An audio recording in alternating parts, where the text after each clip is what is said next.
Hola, hola, ¿cómo están? Les doy la bienvenida a un nuevo video de este canal.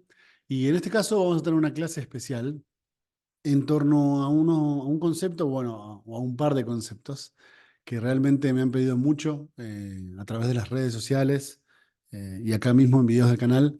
Me han dejado muy claro que les interesa que trabajemos un poco en torno a las nociones de alienación y separación en la propuesta de Lacan.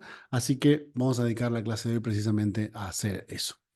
Los elementos que vamos a estar usando para trabajar son, por un lado, las referencias al texto Posición del Inconsciente, que lo pueden encontrar en los escritos 2 de Lacan, y también una presentación que armé para ustedes para mostrarles algunos gráficos que diseñé para acompañar un poco la lectura y que pueda funcionarnos a modo de pizarrón. Así que cuando llegue ese momento les compartiré en la pantalla estos elementos gráficos para ayudar a guiarnos.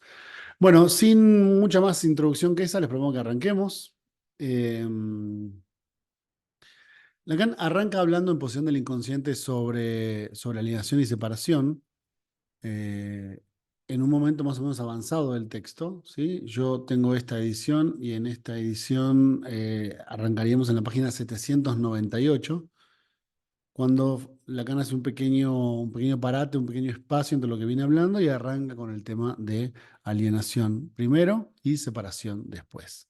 Entonces, cito desde ahí textual, viene hablando sobre el inconsciente, ¿sí? Eh, y dice lo siguiente sobre el inconsciente, ¿no? Al que se encuentra gobernando las dos operaciones fundamentales en que conviene formular la causación del sujeto. Entonces, bueno, lo primero que hay que pensar ahí es que alienación y separación son dos operaciones fundamentales para formular en la propuesta de Freud, de Lacan, perdón, la causación del sujeto, es decir, qué es lo que causa al sujeto. Operaciones que se ordenan en una relación circular, pero no por ello recíproca, ¿sí? Es decir, una, una relación circular en el sentido de que una requiere de la otra, y hasta les diría que es imposible una sin la otra. Incluso les diría que son dos caras de la misma moneda, eso lo vamos a ir viendo ahora, pero es cierto que no son recíprocas en el sentido de que no es que sean las dos iguales, no es una igual que la otra, entonces en ese sentido son distintas, pero tienen entre sí una relación circular. Entonces arranquemos ya en la página 799 directamente con alienación. Entonces dice Lacan, la primera, la alienación, es cosa del sujeto. A lo largo de todo el texto me parece que valdría la pena destacar eh, el problema de la definición del concepto de sujeto. Es decir, vale la pena que entendamos qué vamos a entender por sujeto en cada uno de los momentos, sobre todo para poder distinguir sujeto como efecto de la articulación significante de sujeto como individuo, el paciente, ¿no? Como eh, la persona esa que viene al tratamiento, ¿sí? Entonces, bueno, esa distinción a veces es más o menos clara, los colegas todo el tiempo la mezclan, la confunden, y en la obra de Lacan también hay bastantes confusiones, ¿no? Esta distinción no es del todo clara, así que valdrá la pena a medida que vayamos avanzando el hecho de distinguir o tratar de distinguir qué vamos a entender por sujeto en cada momento, ¿no? Entonces, acá en este punto, decir que la alienación es cosa del sujeto, ahora vamos a ver a qué se refiere. Dice, en un campo de objetos no es concebible ninguna relación que engendre la alienación, sino es la del significante, ¿no? O sea que la alienación es propia del significante y por ende es propia del sujeto en tanto efecto de la articulación significante. No hay alienación en un campo de objetos. Ese punto es interesantísimo. Es decir, Lacan quiere distinguir el nivel en el cual estamos hablando. Estamos hablando en el nivel de lo simbólico, ¿sí? De los significantes y del sujeto que surge como efecto de esos significantes. Entonces, no hay alienación en el campo de los objetos. Es decir, no van a encontrar alienación en el mundo, por fuera de la articulación significante, ¿no? Tomemos por origen el dato de que ningún sujeto tiene razón para aparecer en lo real, salvo que existan allí seres hablantes, ¿no? Otra vez, acá se entiende sujeto como efecto de significante. No va a aparecer ningún sujeto en lo real, salvo que haya seres que hablen. y que cuando hablan produzcan, articulen significantes y en esa articulación se produzcan efectos de sujeto, digámoslo así, ¿no? O sea, creo que Lacan arranca dando a entender en qué nivel estamos hablando. Estamos hablando del nivel de lo simbólico, ¿no? Es concebible una física que dé cuenta de todo en el mundo, incluyendo su parte animada. El sujeto solo se impone en este, o sea que la física sí puede dar cuenta de lo que pasa en el mundo, incluso la parte animada del mundo, la parte que implica movimiento, ¿no? Un sujeto solo se impone en este por la circunstancia de que hay en el mundo significantes, ¿sí? Entonces, hay sujeto porque hay significante, porque el sujeto es un efecto de la articulación significante. Conceder esta prioridad al significante, bien, que ya podríamos pensar que es una de las formas de pensar la idea de primacía del significante, ¿no? O sea, darle una prioridad al significante sobre el sujeto y sobre todo lo demás. Conceder esta prioridad al significante sobre el sujeto es para nosotros tener en cuenta la experiencia que Freud nos abrió de que el significante juega y gana, si puede decirse, antes de que el sujeto se percate de ello. Ahí en la idea de percatarse, pareciera que el sujeto se refiere a alguien, ¿no? A alguien que pueda darse cuenta de cómo el significante opera. En dado caso, lo que trata de decir es prioridad del significante significa primacía del significante. Es decir, el significante opera previamente, incluso aunque alguien pueda darse cuenta de esa operatoria, ¿no? Hasta el punto de que en el juego del Witz, ¿no? Del chiste, del texto de Freud del chiste y su relación con el inconsciente, ¿no? Del juego ingenioso, del Witz, del rasgo de ingenio, por ejemplo, sorprende al sujeto. Supongo que ahí sujeto también significa persona, ¿no? O sea, el chiste en el sentido no de lo gracioso, sino en el sentido de la producción de sentido, puede ser el lapsus, por ejemplo, también, sorprende, ¿sí? Por el interjuego de significaciones que implica. Y no requiere de que alguien lo haga, sino que sorprende a la persona que lo hace. Sorprende a la persona que lo dice, por ejemplo, ¿no? Con su flash, lo que ilumina es la división del sujeto consigo mismo. Bueno, y ahí hay un problema, que al cabo lo voy a tomar solamente 1 o 2 minutos para explicarlo, que es el problema de dónde van a entender ustedes la división.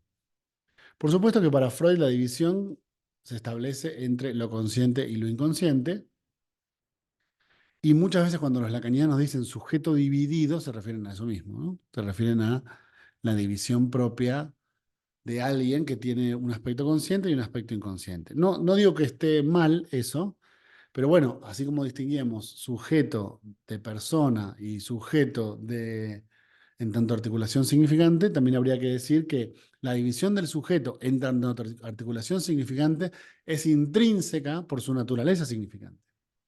Es decir, lo que divide al sujeto en Lacan no es el hecho de que haya consciente e inconsciente.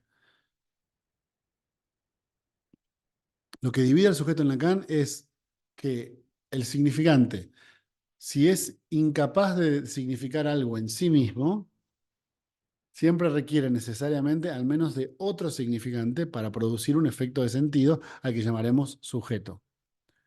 Ese sujeto está dividido porque está articulado entre esos dos elementos, entre el S1 y entre el S2. No es el S1 y no es el S2. Está articulado como un, una construcción armada de esos dos elementos. Una construcción que encima ni siquiera es eh, absoluta, ni total, ni consistente, ni se mantendrá en el tiempo. Puede ser absolutamente efímera, ¿no? Es cuando alguien habla y pone en relación dos términos, ahí produce un sujeto cuya existencia es virtual y efímera, ¿no? Pero bueno, ese punto quería explicarlo porque hay una diferencia grande entre cuando los lacanianos dicen la división del sujeto, que se refieren a la división freudiana, inconsciente-consciente, a cuando Lacan dice la división del sujeto, que se refiere a que el sujeto siempre está dividido porque es efecto del significante. Y todo lo que es efecto del significante está dividido, porque el significante es incapaz de ser idéntico a sí mismo, es incapaz de decir algo en sí mismo. Un significante en total no significa nada. Por ende, cualquier significación requiere al menos de dos elementos y eso ya produce una división, ¿sí? Bueno, acá Lacan lo dice mucho mejor que yo. Pero que se la revele no debe enmascararnos que esa división no procede de otra cosa, sino del mismo juego, del juego de los significantes. ¿Sí? La división procede del significante, de cómo el significante opera de su naturaleza significante, digamos, ¿no? Bueno, ahí hace una diferencia entre signos y significantes, ya saben, ¿no? Significante es lo que representa un sujeto para otro significante, signo es lo que representa algo para alguien. Ahora eso no me interesa tanto. Vamos a este punto donde Lacan retoma esto que estoy diciendo. Mira, estoy en la 799 ya, ¿no? El registro del significante se instituye por el hecho de que un significante representa a un sujeto para otro significante. Es la estructura, sueño, lapsus y rasgo de ingenio de todas las formaciones del inconsciente. Fíjense que para Lacan todas las formaciones del inconsciente tienen por estructura la construcción significante de que un significante en sí mismo no significa nada, sino que un significante representa a un sujeto para otro significante. Es decir, que cuando ponen en relación dos significantes, surge entre ellos un efecto de representación entre esos dos que llamaremos sujeto. Y todas las formaciones del inconsciente para Lacan tienen esa estructura. El significante, produciéndose en el lugar del otro, todavía no delimitado, ahora explico eso, hace surgir allí al sujeto del ser que no tiene todavía la palabra, pero al precio de coagularlo. Bien, vamos por partes. El significante se produce en el lugar del otro, obviamente, porque digamos, ¿de dónde se toman los significantes? Del otro, ¿no? Si hay un lugar donde están los significantes, es justamente en el otro. Ahora bien,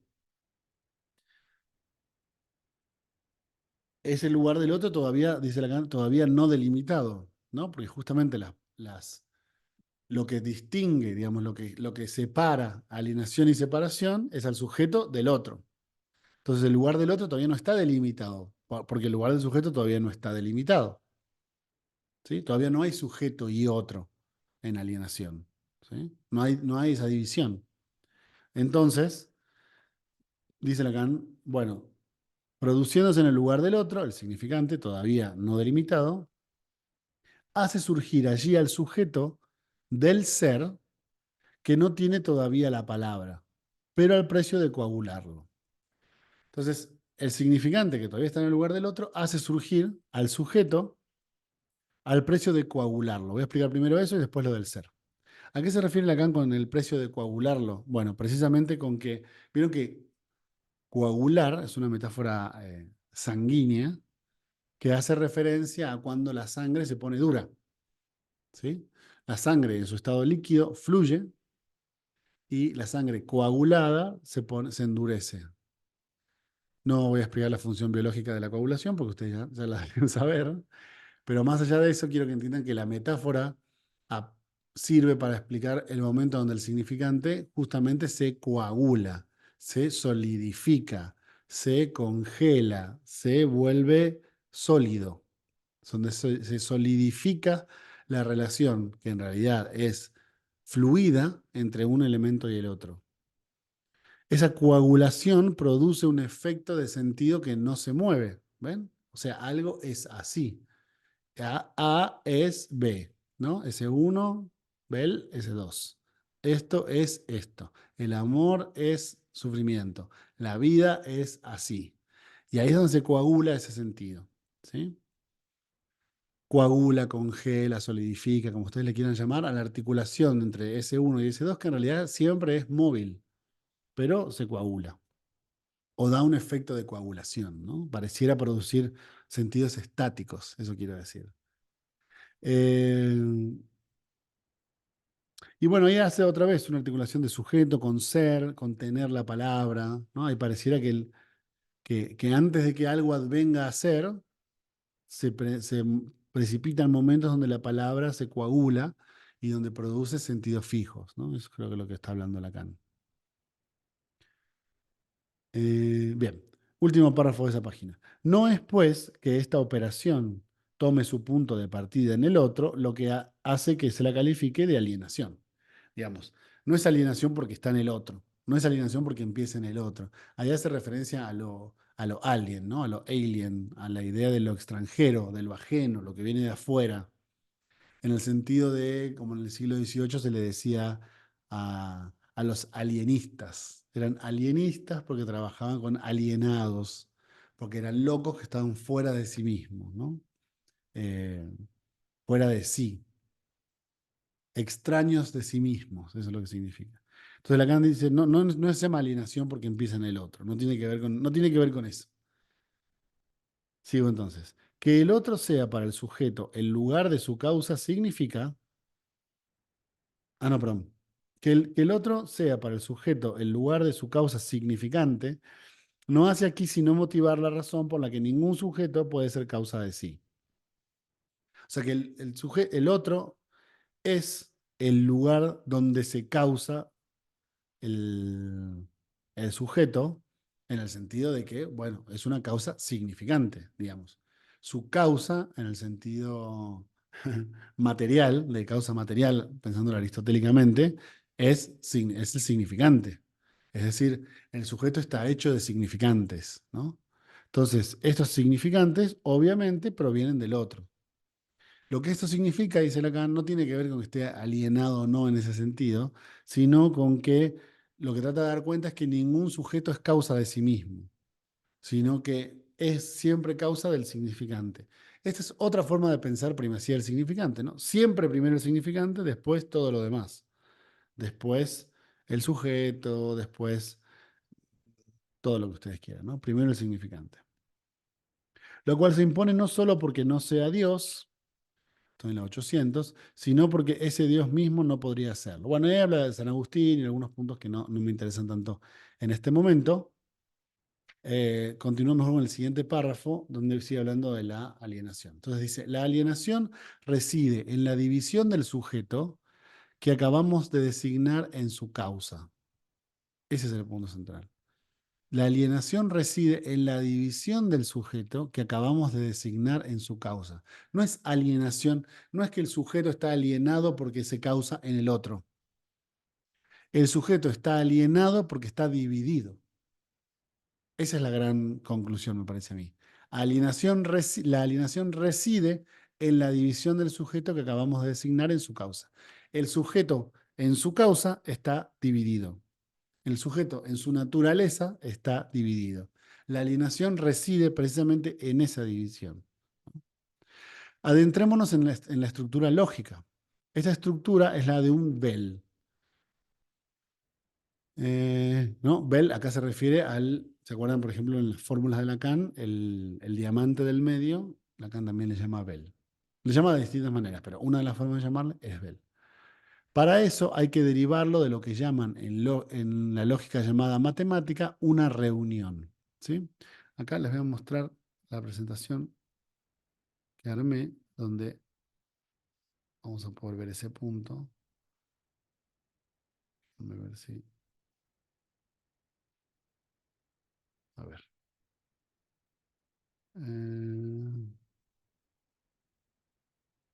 bien. Acá tiene una pequeña. Vamos a poner. eh, a ver si cito esto o no. Déjenme ver. Bien. Se refiere acá al problema de la reunión, ¿no? Entonces voy a leer este texto y ahora, este fragmentito y ahora vamos a la presentación. Dice. Esta reunión es tal que el vel que llamamos de alienación solo impone una elección entre sus términos, eliminando uno de ellos, siempre el mismo, sea cual sea esa elección. Su apuesta se limita, pues, aparentemente, a la conservación o no del otro término cuando la reunión es binaria. ¿Sí? Esta disyunción se encarna de manera muy ilustrable. Entonces, fíjense que la clave del vel a la que se refiere Lacan es que implica, como dice acá en el texto, el sentido inclusivo de una disyunción. ¿Sí? O sea, una disyunción, cuando ustedes en lógica tienen una disyunción, es decir, dos posibilidades, esa disyunción puede ser una disyunción inclusiva o puede ser una disyunción exclusiva, ¿no? Entonces, por ejemplo, ahora sí.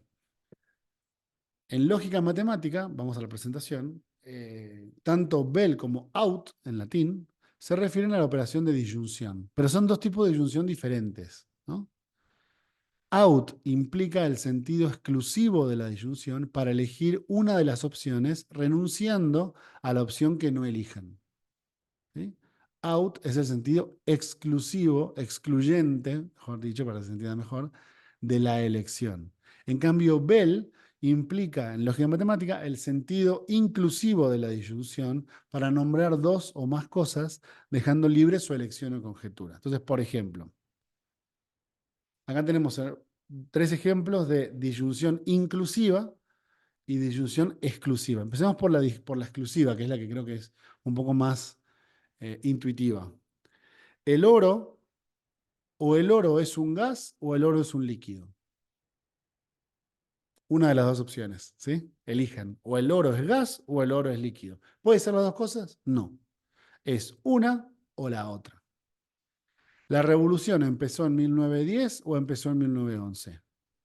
Punto. No empezó en cualquiera de los dos años. Empezó en uno de ellos. Y cuando elijan uno, excluyen el otro.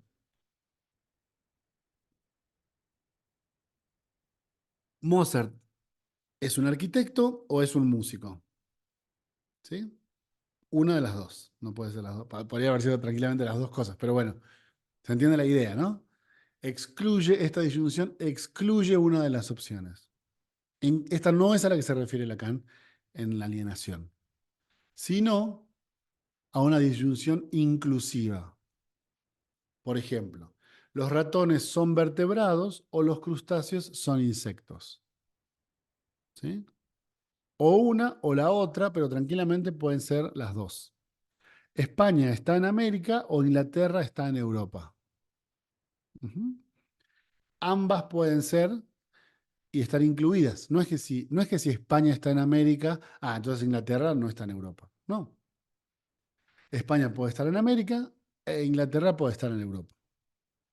Los libros son de papel o la lluvia es agua, ¿no? Esa disyunción es inclusiva, en el sentido de que no excluye, no tienen que elegir una y excluir la otra, sino que en esta disyunción ambas pueden estar incluidas, ¿no? Eh, bien, entonces, eh, esperen, adelante. Entonces, bueno, ahí tienen el ejemplo este del Bell al que se refería Lacan, ¿no? Una reunión en lógica o sea que entonces, fíjense cómo la relación acá entre el sujeto y el otro en la alienación es de una disyunción inclusiva. O sea que entonces, sujeto, puede ser que el sujeto y también el otro, ¿no? No son lo mismo, pero eso no significa que es uno o el otro, que es lo más frecuente cuando, por ejemplo, esto se trata de transportar a la clínica. Muchos colegas lo piensan en términos de, bueno, elección exclusiva. O es lo que usted desea o es lo que desea tal otra persona. Como si esos elementos fueran excluyentes, ¿no? Lo que trata de decir acá es que la relación entre el sujeto y el otro, si bien es de alienación, no es excluyente. Sigo entonces un poquito más. Voy a dejar de compartirles esto. Sigo. Em, Tal es el estigma de que el vel, funcionando aquí dialécticamente, opere efectivamente sobre el vel de la reunión lógica, que como se sabe equivale a un et, ¿no? A un sí en latín. Sí y no. ¿Ven? Sí y no. No es que la alienación de la operatoria de alienación no está, es que es el sujeto o el otro. Lo alienado está en la división del sujeto, pero la relación entre el sujeto y el otro puede ser inclusiva, incluyente, ¿no? Sí, puede implicar sí y no, el sujeto y el otro. ¿Sí? Del mismo modo, nuestro sujeto está colocado en el vel de cierto sentido que ha de recibirse. eh, Perdón, lo leí mal. Del mismo modo, ya estoy en la 800 al final, ¿sí?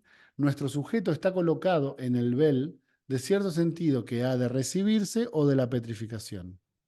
Pero si queda con el sentido Es en ese campo del sentido donde vendrá a morder el sinsentido que se produce por su cambio en significante. Y es ciertamente al campo del otro al que corresponde ese sinsentido, aunque producido como eclipse del sujeto. La cosa vale la pena de decirse, pues habilita, esto es lo importante, al campo del inconsciente a tomar asiento, diremos, en el lugar del analista. Entendámoslo literalmente en su sillón, hasta tal punto que deberíamos cederle a ese sillón en un gesto simbólico, ¿no? Entonces, acá el problema del sinsentido y el sentido lo que implica es que ese desconocimiento puede quedar abiertamente, esa articulación significante desconocida puede quedar abiertamente del lado del otro, ¿no? Por eso Lacan ubica ahí la cuestión propia del lado del analista.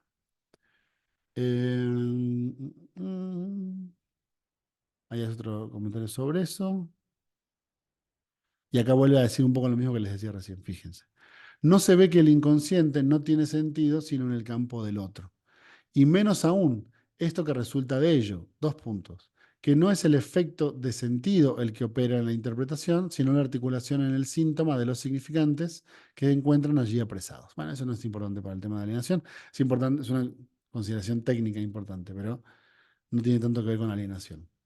Y ahora entonces pasa a separación, ¿sí? Que sería la segunda operatoria eh, que caracteriza este dúo. ¿Sí? Entonces, la característica principal de la alienación es que establece una relación entre el sujeto y el otro donde no hay exclusión, ¿sí? Donde todavía no está delimitado cuál es el campo del sujeto y cuál es el campo del otro. Bien. Pasemos ahora, estoy en la 801, a la segunda operación, en la que se cierra la causación del sujeto. ¿Sí? Acá, digamos, en la primera se abre, empieza la causación, acá se cierra la causación del sujeto. Para poner a prueba en ella la estructura de borde en su función de límite, pero también en la torsión que motiva el traslape del inconsciente. Esa operación la llamaremos separación.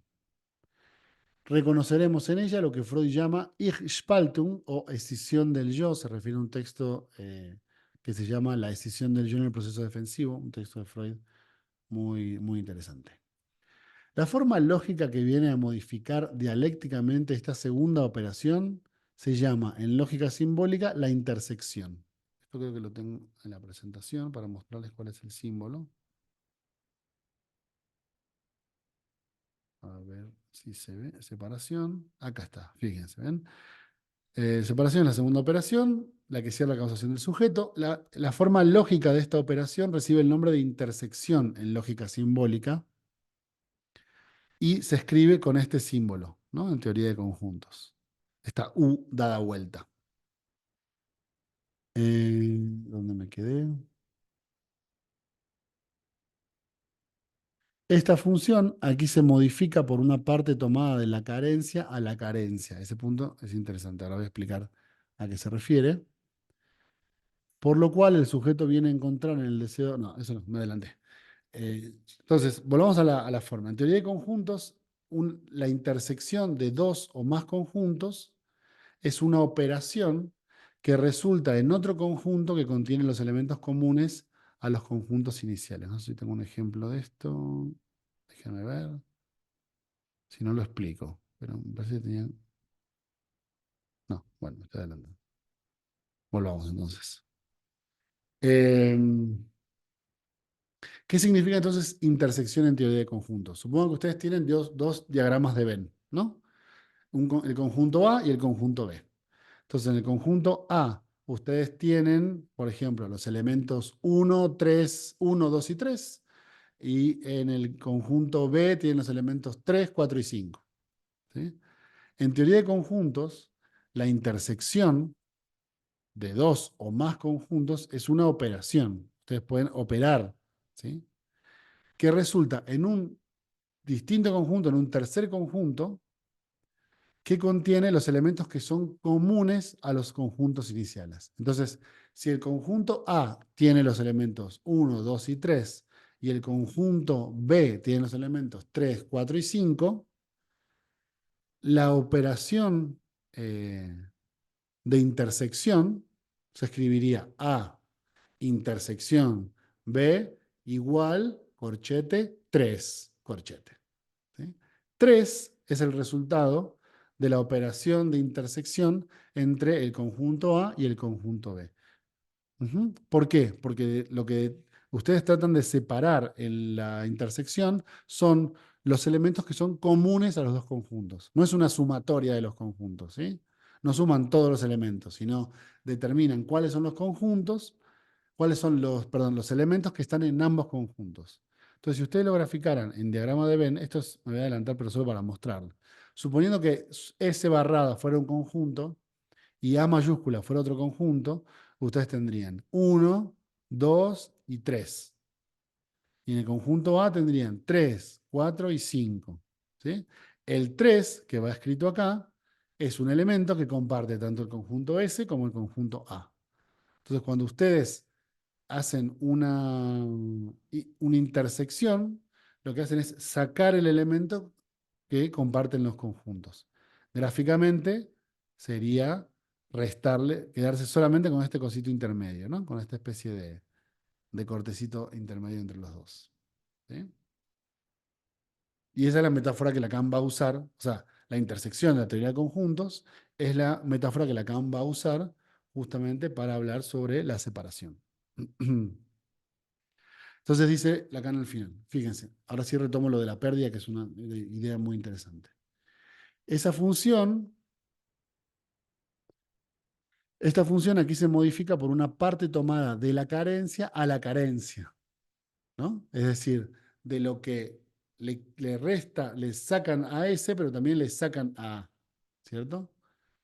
Por la cual el sujeto viene a encontrar en el deseo del otro su equivalencia a lo que él es como sujeto del inconsciente.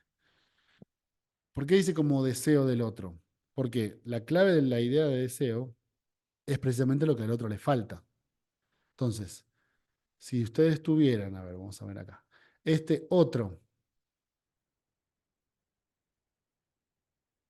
este A completo, ¿no?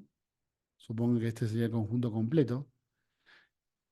A lo que se refiere acá con el deseo del otro es a este fragmento que le falta. ¿Sí? Entonces, el sujeto viene a encontrar en el deseo del otro, es decir, en esto que le falta, su equivalencia a lo que él es como sujeto del inconsciente. Por esta vía, el sujeto se realiza en la pérdida en la que ha surgido como inconsciente por la carencia que produce en el otro. ¿Bien? Mediante la separación, que Lacan utiliza como metáfora la idea de teoría de conjuntos, específicamente la intersección, lo que trata de mostrar es cómo, lo que trata de mostrar es cómo lo que era compartido por ambos se le sustrae al otro y el sujeto queda identificado en ese elemento como sujeto del inconsciente. ¿Sí? Entonces el sujeto viene a encontrar en el deseo del otro, es decir, en eso que le falta, su equivalencia a lo que él es como sujeto del inconsciente. Entonces me parece que este gráfico de acá muestra bien esto a que se refiere, ¿no? Primer momento de alienación, donde no hay separación entre el sujeto y el otro, porque todos los significantes están acá y porque esto todavía no se ha delimitado. Y cuando al otro le falta algo, digamos, lo que se pierde es aquello que compartían y por ende el sujeto queda identificado como sujeto del inconsciente precisamente por la carencia que produce en el otro, es decir, por el elemento del cual priva al otro o del cual deja al otro sin ese elemento. ¿Sí? Bien,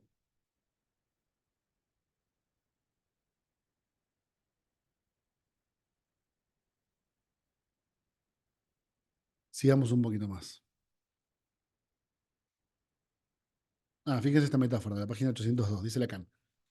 Separare, ¿no? De separación, separar, aquí termina en un separere, engéndrase a sí mismo, ¿no? De la etimología de parir, por ejemplo. Separare, aquí termina en un separere. Es decir, el sujeto surge, nace, brota, proviene de la separación. Eximámonos de los favores seguros que encontramos en las etimologías, en los etimologistas del latín, en este deslizamiento de sentido de un verbo a otro. Sépase únicamente que este deslizamiento está fundado en su común aparejamiento de la función de la pars, ¿no? De la parte. Esa es la gracia del separere, de la partición. La parte no es el todo, como dicen, pero por lo general inconsideradamente, pues debería acentuarse que nada tiene que ver con el todo.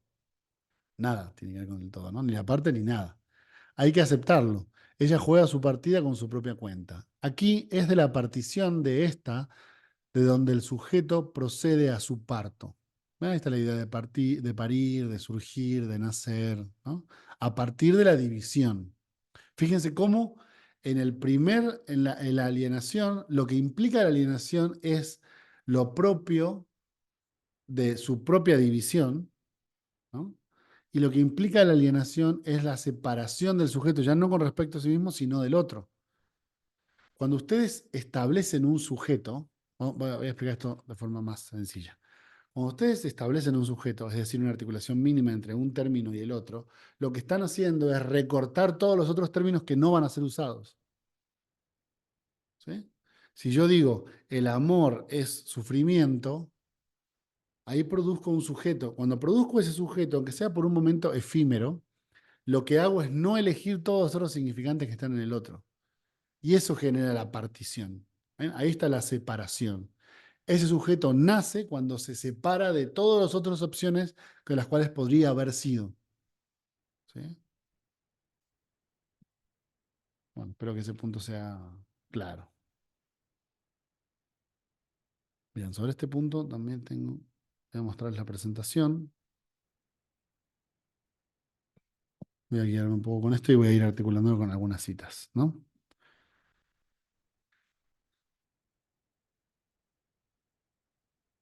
Bien, acá está lo que les decía, ¿no? Del engendrarse a sí mismo. Es de la partición de donde el sujeto procede a su parto, ¿sí? Eh,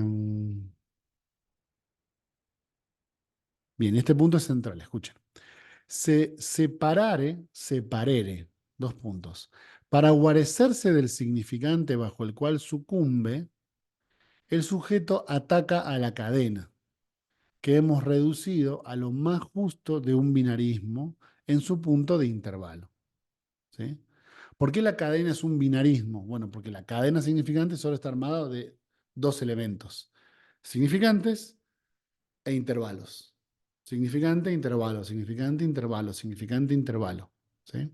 Entonces, si se quiere guarecer del significante, obviamente el sujeto no va a ir a donde está el significante. Entonces, ¿a dónde va el sujeto? A donde está el intervalo. ¿Sí? Porque si el sujeto es la articulación entre dos significantes, nunca se inscribe en el lugar del significante, se inscribe en el lugar del intervalo, ¿no? Creo que acá tengo una... Ahí está, fíjense. Si ustedes tuvieran esta cadena, supongan, S1, S2, S3, y todos esos elementos estuvieran articulados entre sí como si fuese una cadena, si el sujeto va a guarecerse del significante bajo el cual sucumbe, obviamente porque el significante es primacía sobre el sujeto, el sujeto ataca a la cadena, obviamente. Pero ustedes tendrían que pensar, pero bueno, ¿en qué punto de la cadena ataca? Bueno, si la cadena solamente está hecha de significante, intervalo, significante, oh, perdón, estoy tocando mal el mouse. Significante, intervalo, significante, intervalo, significante, intervalo, significante. Obviamente que el lugar del sujeto es el del intervalo, ¿sí? Si es un elemento binario, o sea que solo hay dos tipos de materialidad en la cadena, significantes e intervalos, el sujeto no va a ir en el significante porque obviamente un sujeto es el efecto de articulación significante, no es un significante.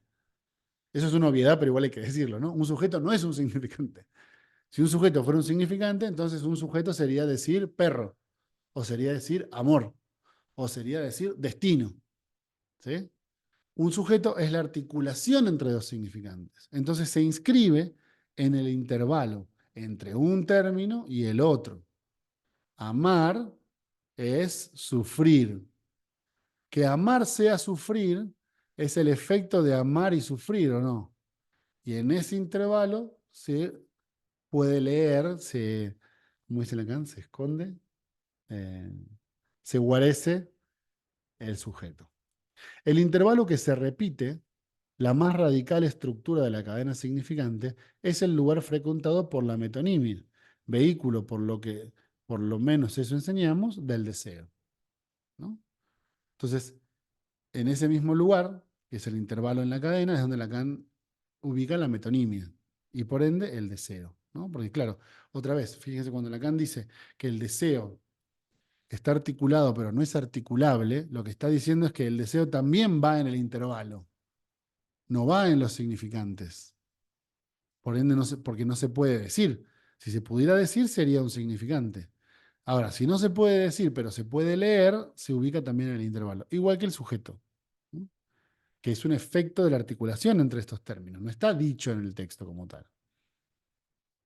Bien, a ver, creo que con eso, sí, metonimia como vehículo del deseo. Muy bien. Eh,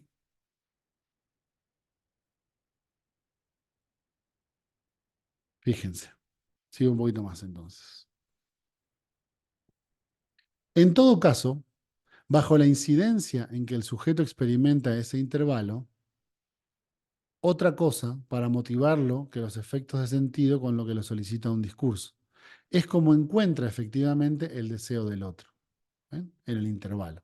Aún antes de que pueda siquiera nombrarlo deseo, mucho menos aún, mucho menos aún imaginar su objeto. Entonces fíjense que acá lo que Lacan determina como deseo es el elemento de la ausencia.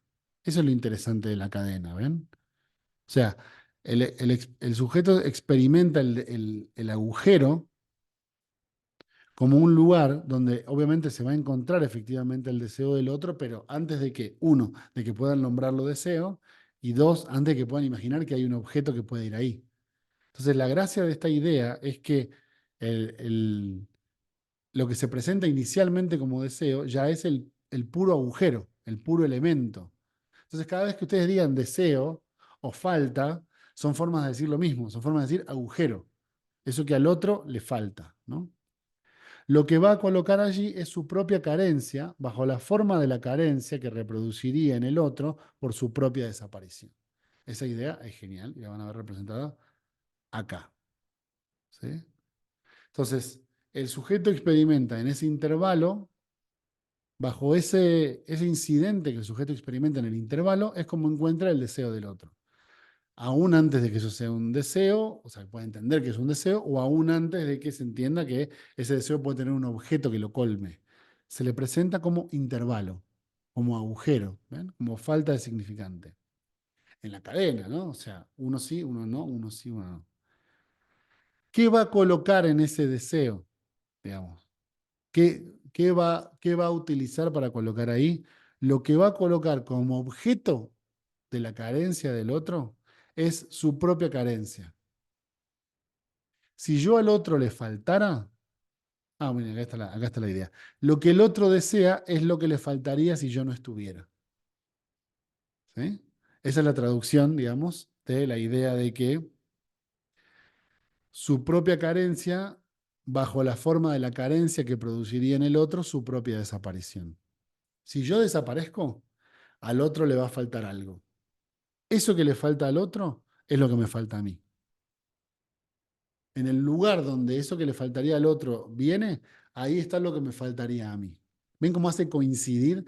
Esa idea es interesante porque lo que genera la separación es hacer coincidir los deseos.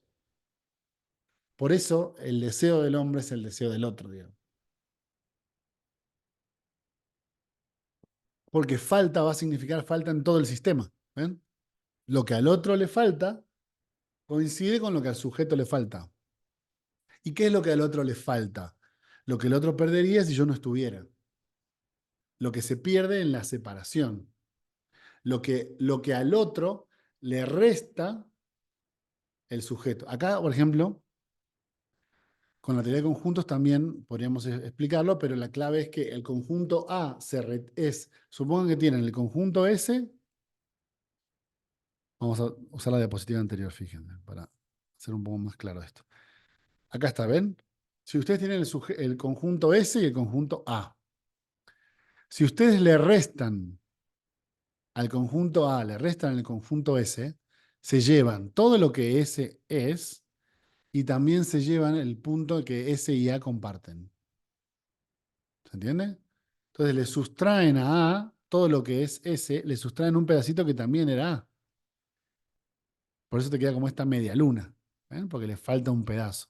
Entonces dice Lacan, la clave de la separación es que si al otro le restáramos el sujeto, habría una parte de ese otro que se perdería.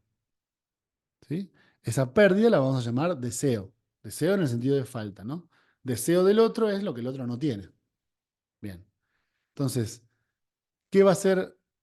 ¿Cómo va a funcionar la operatoria de la separación? Generar que ese sujeto identifique la carencia de lo que le falta al otro con su propia carencia.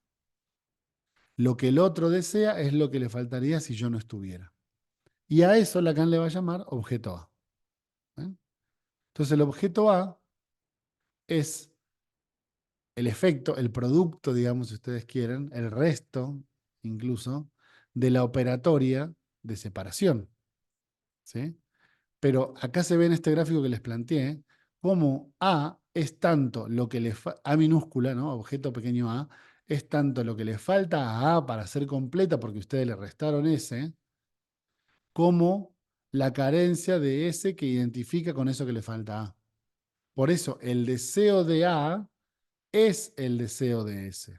¿Entiende? Lo que le falta a A es lo que le falta a S. Porque objeto A viene a representar la carencia producida por la separación. Ujú. Si yo le faltara a A, perdería esto. Bueno, ¿y qué es lo que a mí me falta? Eso que perdería si yo me fuera. ¿Ven? Hay una identificación con el objeto de la pérdida.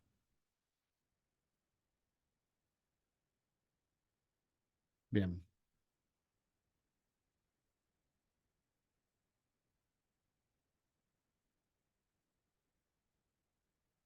Déjame ver si tengo.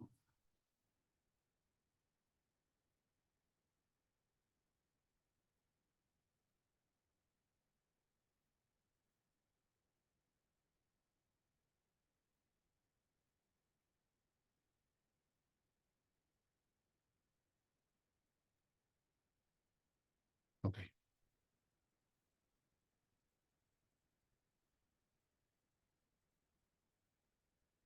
Entonces,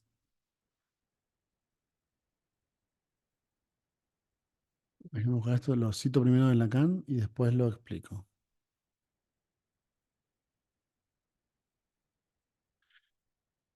Bien. Estoy al final del 802. Eh, mm, mm, mm. Lo que va a colocar allí es su propia carencia bajo la forma de la carencia que produciría en el otro por su propia desaparición. Desaparición que, si puede decirse, tiene a mano de la parte de sí mismo que le regresa a su alienación primera. Pero lo que colma así no es la falla que encuentra en el otro. Es en primer lugar la de la pérdida constituyente de una de sus partes, y por la cual se encuentra en dos partes constituido. Aquí yace la torsión por la cual la separación representa el regreso a la alienación. ¿Ven? La separación representa el regreso a la alienación porque otra vez da cuenta de que su constitución es doble. Acuérdense que dijimos, la clave de la alienación no es que está en el otro, sino que está separado, está dividido en dos. Entonces, la conclusión de la separación otra vez vuelve a ser la misma división. ¿Ven? Por eso yo les decía que tanto alienación apunta a separación como separación apunta a alienación. Lo que el sujeto colma no es la falla que encuentro en el otro, ¿sí? Es la de la pérdida de una de sus partes, que es esa pérdida que lo constituye. Uno no trata, son dos formas de decir lo mismo, pero digamos, no es que el sujeto trate de colmar el agujero en el otro. Lo que trata de colmar es la pérdida de una de sus propias partes, que en realidad lo constituye como sujeto, ¿sí? Y por la cual podemos decir que está constituido en dos partes, está dividido en dos, ¿sí? Bien.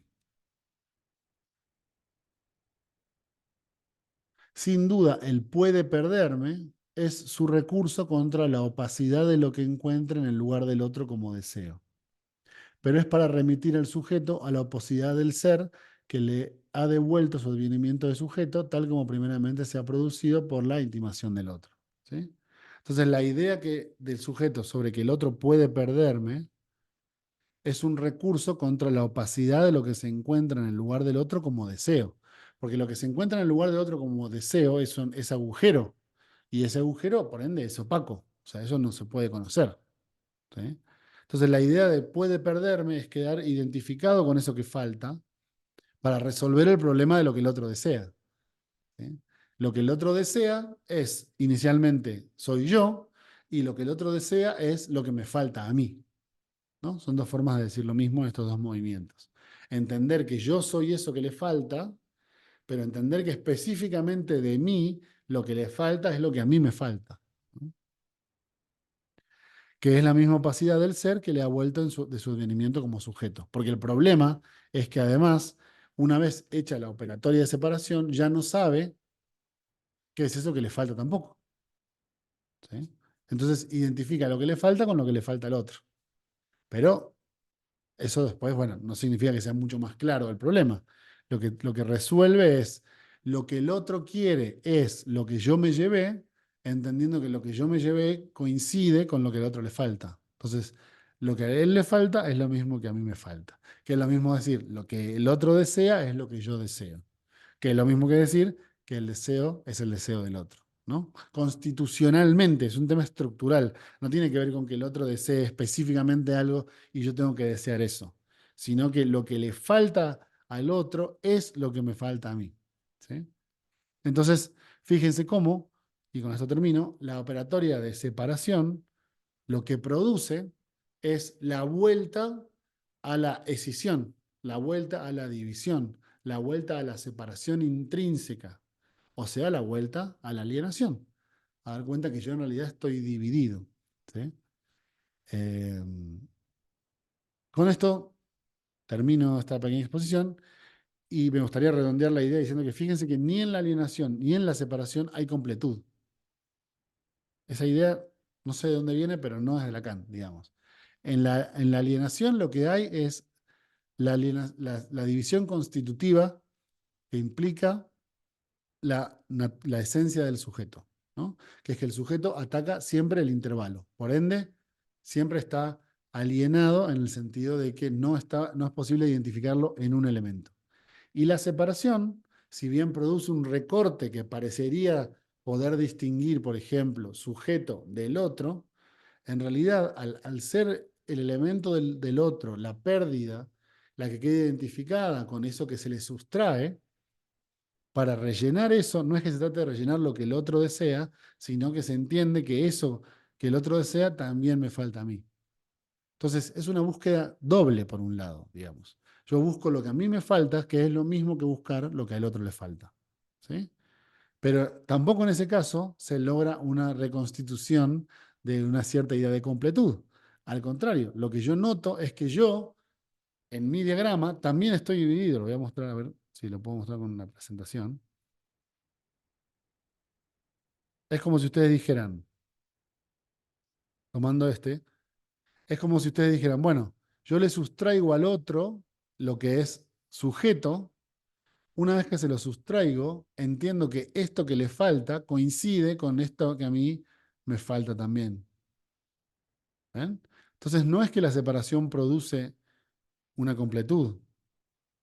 La separación lo que produce es volver a darse cuenta de la alienación, de cómo yo estoy conformado por esto y también por esto. Es decir, por lo que tengo y por lo que no tengo, por lo que soy y por lo que me falta. Y eso produce una nueva alienación porque lo que establece la alienación es precisamente la división. Bueno, espero haber sido claro. Es muy interesante cómo esta operatoria es absolutamente lógica y tiene poco que ver con el desarrollo, ¿no? De la vida, eh, en el sentido de la psicogénesis, los niños, las madres, no tiene nada que ver con eso, tiene que ver con toda una articulación lógica para entender cómo es que opera básicamente el lenguaje, cómo es que sujeto y otro se pueden separar y se pueden dividir. Espero haber sido claro, espero que les haya gustado. Por hoy vamos a dejar acá. Les recuerdo que si quieren ver más contenido de este tipo, pueden suscribirse directamente a Patreon. Les voy a dejar el link a Patreon acá abajo en la descripción. Espero sus comentarios, espero haber sido claro, espero que se entienda y seguramente nos veremos en un nuevo video de este canal. Nos vemos entonces la próxima. Que estén muy bien.